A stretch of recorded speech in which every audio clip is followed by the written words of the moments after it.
Good morning everyone, this is Dylan from Mercedes-Benz. I wanted to show you a couple of quick tricks when it came to your keys. Now it doesn't matter if you have the previous generation with this key fob or the newer version, the function is the exact same. So with the summer right around the corner, and a nice sunny day, it's kind of nice to air out your vehicle before you get into it. So what you can do when you approach your car, if you double click your unlock button, keep it pointed right at your door, right at the door handle there, your windows will go down and also your sunroof will go up as well. Now the same thing, if you're leaving your vehicle for a restaurant or just leaving your car and you want to lock everything up including your windows, you can double click your lock button and it will do the exact same function, just closing everything up for you there.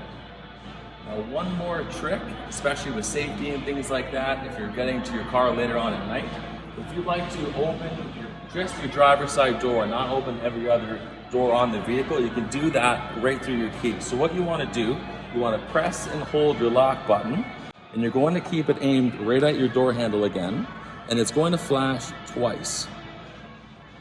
Just like that. And then now, if I click on the unlock button, just strictly the driver's side door is going to unlock. You'll be able to tell all other doors are locked, so we can open this one up just like that. And it's going to be the same function if you have your key in your pocket or in your bag. If you want to just open the door and have only the driver's side open, you can do it just like that. And then, lastly, with a double click on the unlock button, you'll unlock all four doors for all of your passengers. Thanks for watching.